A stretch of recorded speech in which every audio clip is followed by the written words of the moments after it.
Kadar pengangguran di Malaysia meningkat kepada 4.5% tahun lalu iaitu kadar tertinggi dalam tempoh 27 tahun. Ketua Perangkawan Malaysia Datuk Seri Dr. Muhammad Uzair Mahidin berkata, ya apabila jumlah permintaan buruh dalam negara yang lebih perlahan akibat impak negatif pandemik COVID-19. Dalam satu kenyataan, beliau berkata statistik tenaga buruh menunjukkan krisis kesihatan yang melanda negara telah menyebabkan pertambahan bilangan penganggur melebihi 200,000 orang. Tambahnya, kadar pengangguran meningkat kepada 772,900 orang dengan kadar 4.8% pada Disember tahun lalu. Bilangan penduduk yang bekerja bagaimanapun sedikit meningkat setelah kerajaan membenarkan sektor ekonomi kembali beroperasi selain kebenaran untuk merentas negeri. Beliau berkata, pekerja dalam sektor perkhidmatan terus mencatatkan tren meningkat terutama dalam aktiviti perdagangan, borong dan runcit, kesihatan, kemanusiaan, kerja sosial, maklumat, komunikasi dan pendidikan. Guna tenaga kerja dalam industri berkaitan pelancongan seperti penginapan dan perkhidmatan makanan, pengangkutan dan penyimpanan serta kesenian, hiburan dan rekreasi terus menurun akibat terjejas dengan pandemik COVID-19. Salam sejahtera, saya Mokshna Nair. Nombor matrik saya adalah A1847336. Hari ini saya akan membentangkan tentang tenaga buruh, guna tenaga dan pengangguran. Pertama sekali, tenaga buruh merujuk kepada penduduk dalam lingkungan umur bekerja 15 hingga 64 tahun. Tenaga buruh terdiri daripada mereka yang bekerja iaitu guna tenaga dan mereka yang menganggur. Seterusnya, guna tenaga merujuk kepada golongan pekerja yang terdiri daripada tenaga buruh yang bekerja untuk mendapatkan gaji atau upah. Golongan pengangguran pula merujuk kepada tenaga buruh yang sedang mencari dan mahu bekerja untuk mendapatkan tingkat gaji dan upah tertentu. Golongan penganggur pula merujuk kepada tenaga buruh yang sedang mencari dan mahu bekerja untuk mendapatkan tingkat gaji atau upah tertentu. Ia juga terdiri daripada tenaga buruh yang tidak mencari pekerjaan tetapi sedia bekerja jika ditawarkan pekerjaan pada tingkat upah tertentu. Seterusnya, data di Malaysia. Jabatan Perangkaan Malaysia atau lebih dikenali sebagai DOSM telah melaporkan bilangan pengangguran sepanjang Januari 2020 sehingga Oktober 2021. Di sini terdapat peningkatan sebanyak 5.3% pada Mei 2020 kerana Malaysia telah mengalami fasa pandemik COVID-19 dan bagi mengurangkan rantaian COVID ini, sektor ekonomi diarah tutup serta-merta pada Mac 2020.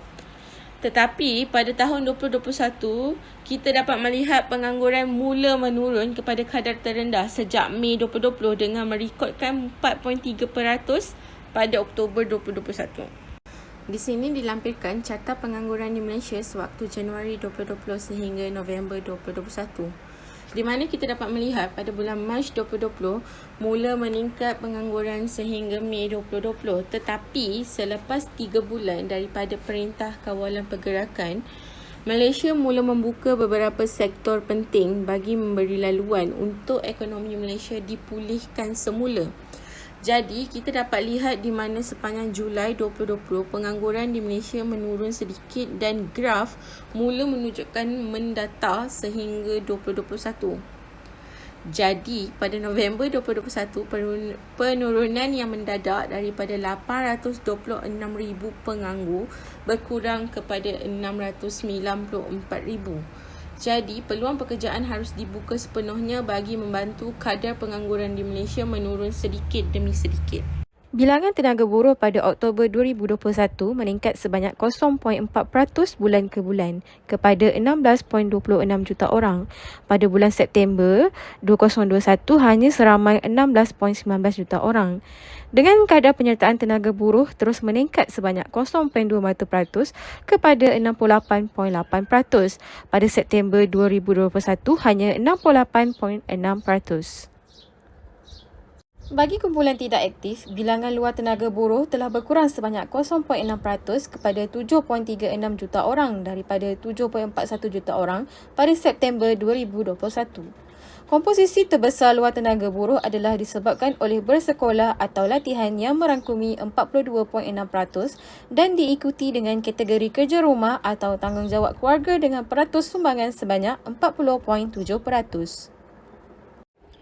Dari segi guna tenaga mengikut sektor ekonomi, bilangan penduduk bekerja dalam sektor perkhidmatan terus meningkat, terutamanya dalam aktiviti perdagangan borong dan runcit, perkhidmatan makanan dan minuman, maklumat dan komunikasi dan pengangkutan dan penyimpanan.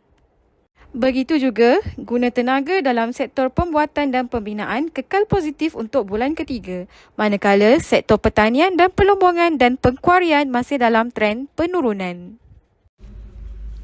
Selamat sejahtera, nama saya Gitna Kalpanan, nombor matrik ialah A184728.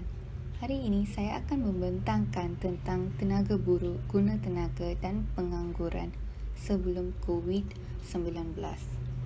Poster ini menunjukkan statistik utama tenaga buruh di Malaysia pada tahun 2018. Survey tenaga buruh dilaksanakan oleh Jabatan Perangkan Malaysia pada setiap bulan untuk mendapatkan data berkaitan struktur tenaga buruh, guna tenaga dan pengangguran. Survey ini juga meliputi warga negara dan bukan warga negara di kawasan bandar dan luar bandar di seluruh negara.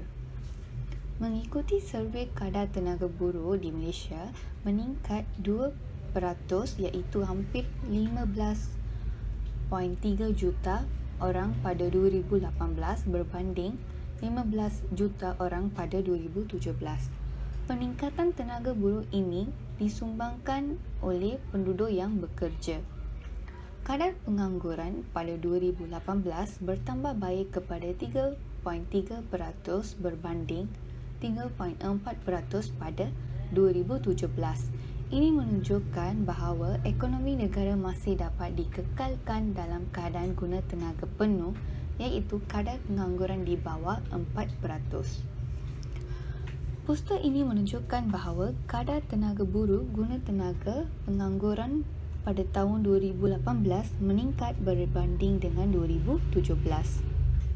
Dengan ini, kita boleh mengatakan bahawa kadar tenaga buruh, guna tenaga dan pengangguran ada dalam keadaan yang baik sebelum COVID-19.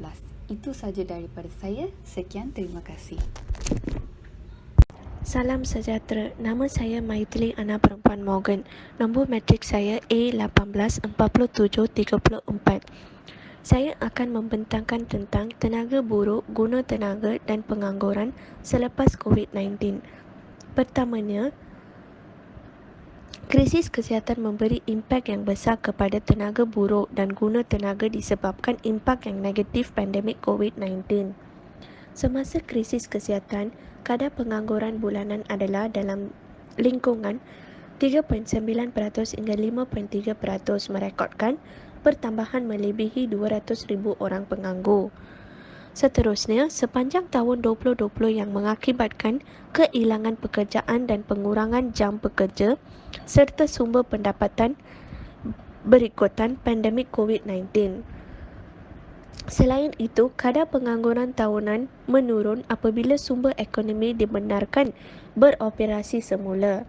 Melihat kepada guna tenaga mengikut sektor ekonomi, majoriti penduduk bekerja dalam tertumpu di sektor perkhidmatan dengan peratus sumbangan sebanyak 64.5%, diikuti oleh pembuatan dan pertanian. Penduduk bekerja dalam sektor pembinaan dan perlombongan pengkuarian masing-masing meliputi sebanyak 7.8% dan 0.5%.